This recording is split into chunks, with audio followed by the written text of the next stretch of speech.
आज की वीडियो में जानेंगे यूपीएससी मेंस एथिक्स जिस 4 के लेक्चर नंबर 20 के बारे में।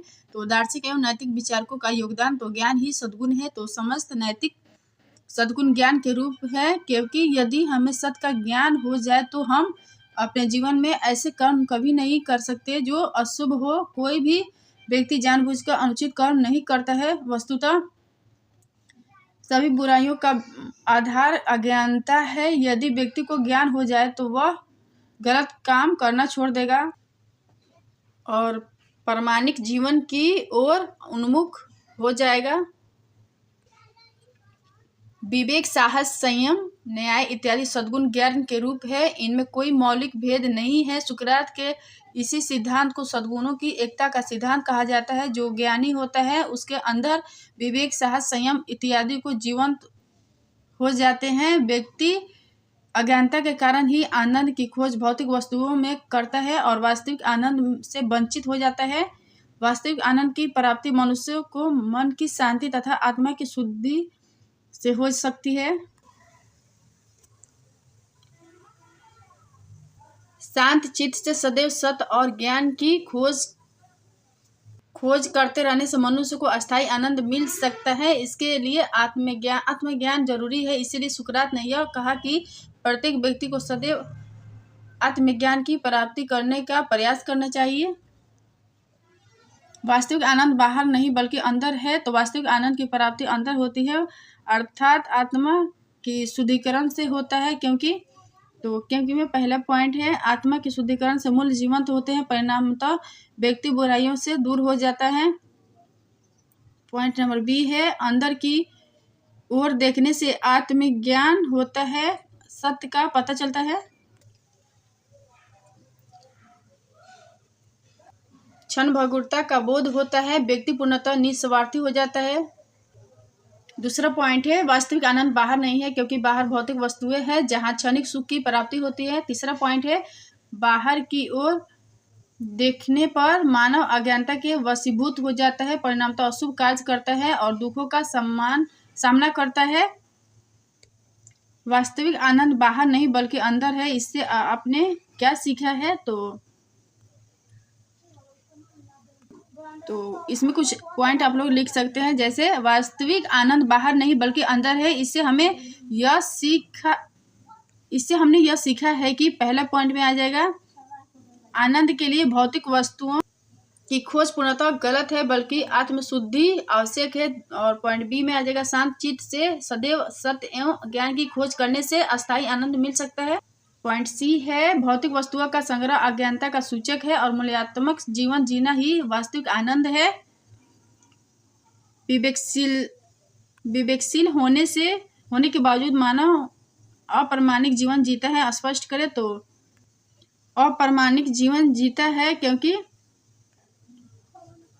बौद्धिक होने के बावजूद आत्म शुद्धि पर बल नहीं देता, परिणामतः वास्तविक सत्य को नहीं जान पाता है।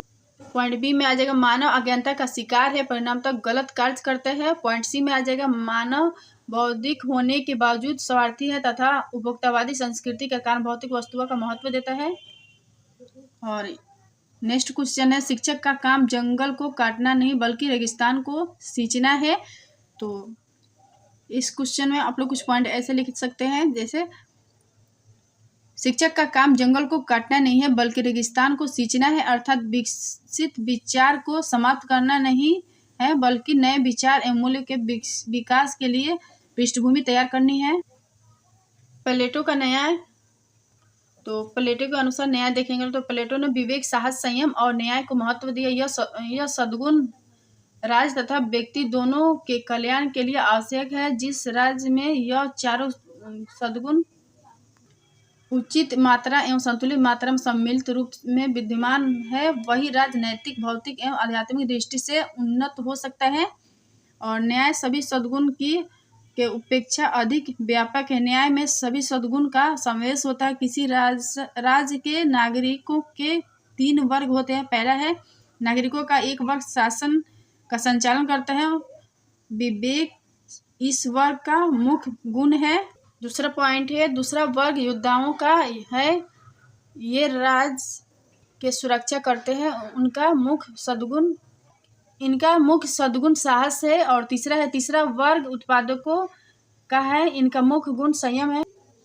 जब राज्य के तीनों वर्ग के नागरिक एक दूसरे के कार्य में हस्तक्षेप के बिना अपना कार्य संपन्न करते हैं तो राज्य में न्याय की स्थापना होती है। किंतु साहस एवं संयम पर विवेक का नियंत्रण आवश्यक है। चूंकि न्याय तीनों वर्गों के नागरिकों में सामंजस्य उत्पन्न करके राज्य को विकास की ओर ले जाता है, इसलिए न्याय को सबसे महत्वपूर्ण सद्गुण माना जाता है। और जिस प्रकार राज्य में 3 वर्ग के नागरिक होते हैं, उसी प्रकार व्यक्ति के स्वभाव के 3 पक्ष होते हैं, जैसे बुद्धि, साहस एवं इच्छा। ये 3 पक्ष हैं। साहस द्वारा मनुष्य विभिन्न बाधा एवं भय पर नियंत्रण स्थापित कर लेता है, किंतु साहस के अनियंत्रित होने पर व्यक्ति और समाज दोनों का विकास बाधित हो जाता है। इसलिए प्लेटो ने साहस एवं इच्छा पर विवेक के नियंत्रण की वकालत की।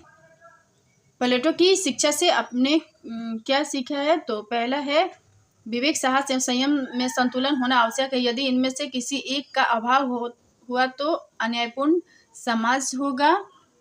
और दूसरा पॉइंट, प्लेटो ने संयम को महत्व देते हुए इच्छाओं के नियंत्रण पर बल दिया, क्योंकि संयम के बिना आज्ञा पालन एवं अनुशासन संभव नहीं है। और पॉइंट बी है विवेक, साहस एवं संयम सद्गुण है, किंतु प्लेटो ने विवेक को महत्व दिया और विवेकशील वर्ग को शासक बनाने पर बल दिया।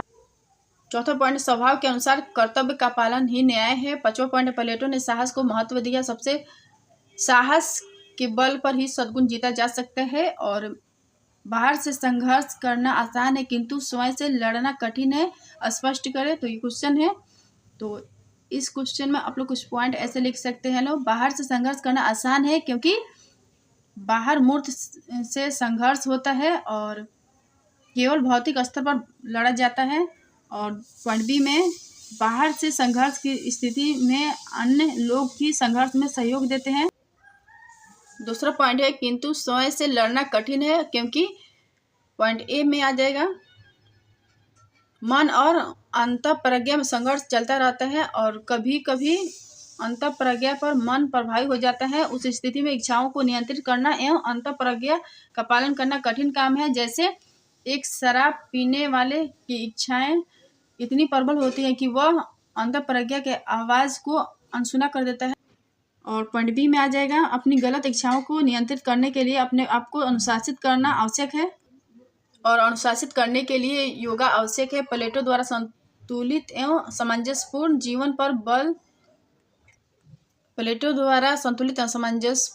पर बल दिया। तो पहले मानव के भौतिक पक्ष और बौद्धिक पक्ष दोनों पर बल दिया।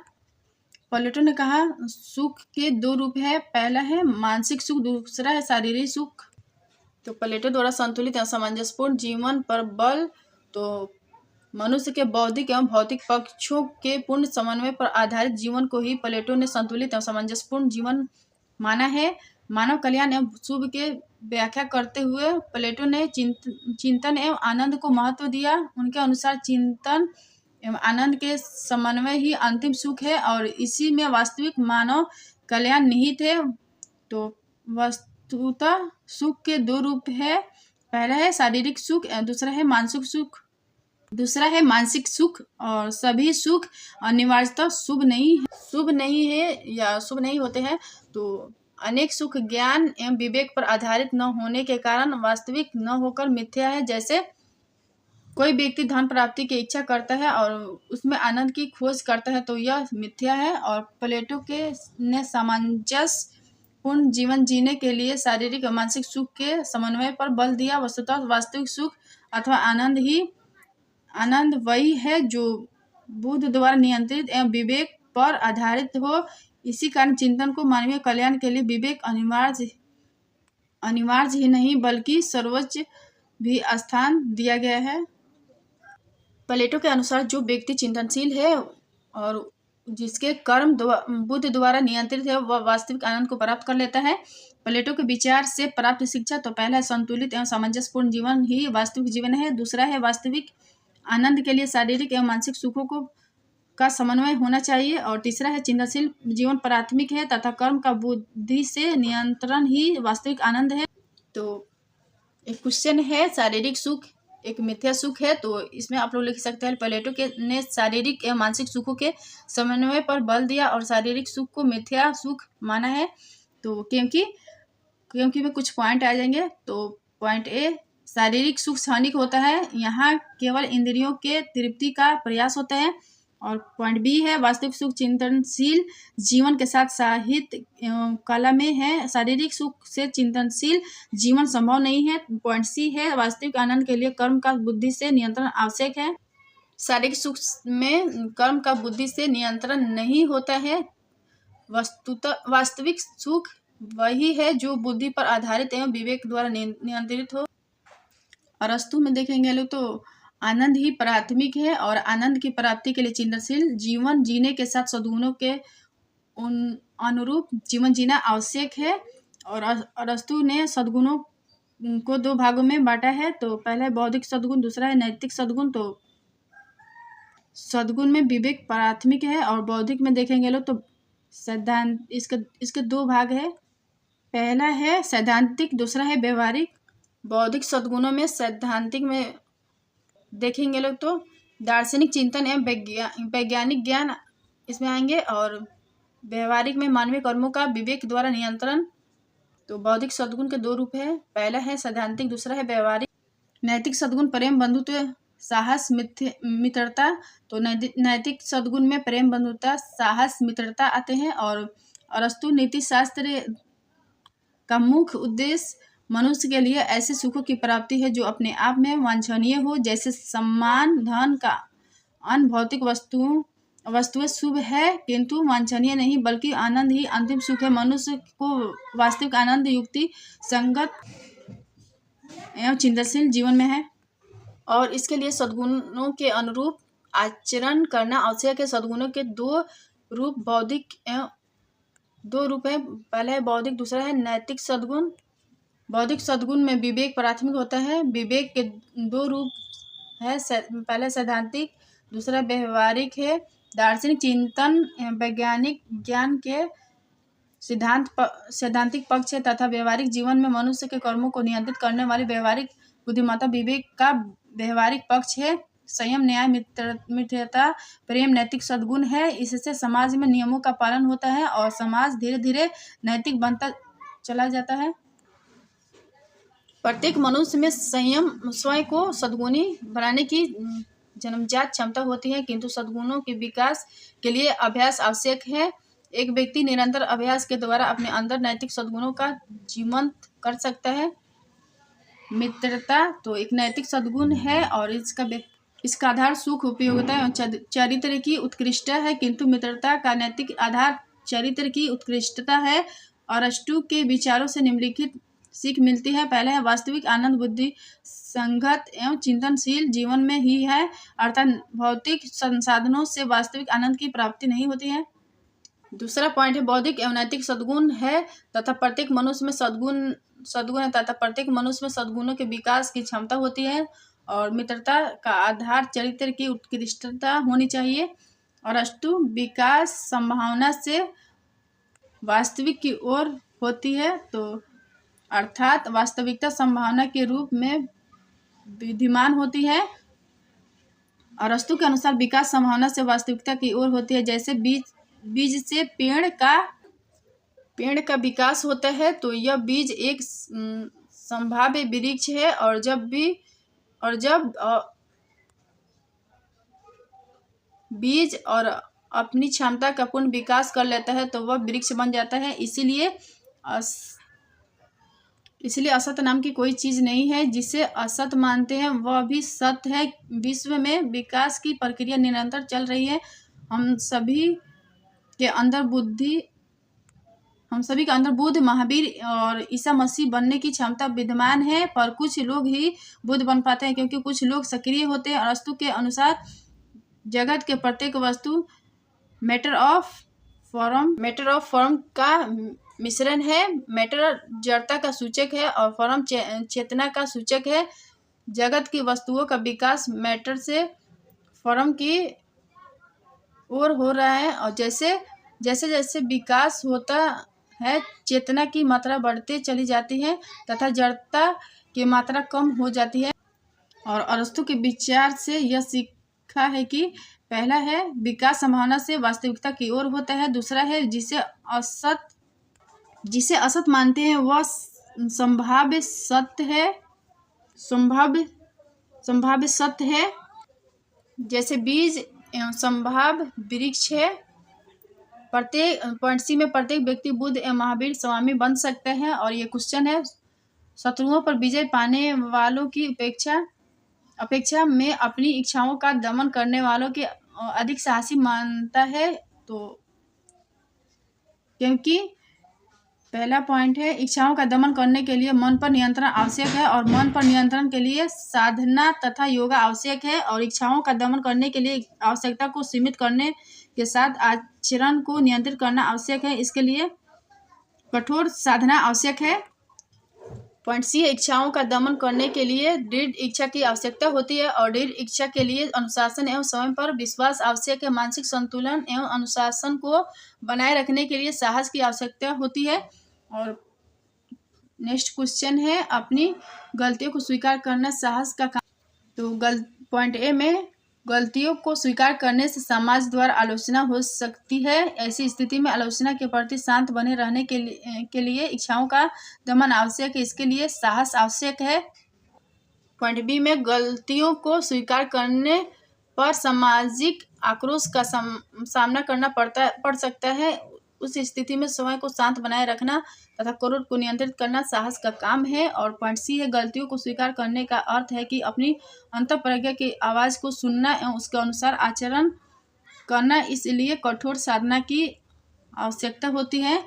और क्षमा वीरों का धर्म है, क्योंकि में कुछ पॉइंट आ जाएगा। तो क्षमा करने का अधिकार उसे ही है जो दंड में सक्षम हो। यदि दंड देने में सक्षम नहीं है तो दिल से क्षमा नहीं दिया जाता है, बल्कि अंदर आक्रोश की संभावना बनी रहती है। पॉइंट बी में क्षमा करने के लिए अहिंसक होना आवश्यक है और अहिंसक वही हो सकता है तो अद्वैतवादी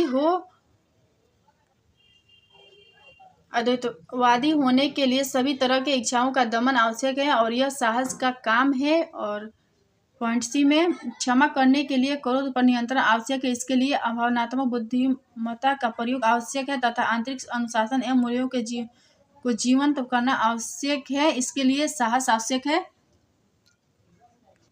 और कांट में देखेंगे ना तो नैतिक नियमों का पालन करना ही कर्तव्य है। कर्तव्य की चेतना से प्रेरित होकर किया गया कर्म ही शुभ संकल्प है। तो अगर वीडियो पसंद है तो like share comment and subscribe कर दीजिएगा। लो थैंक यू।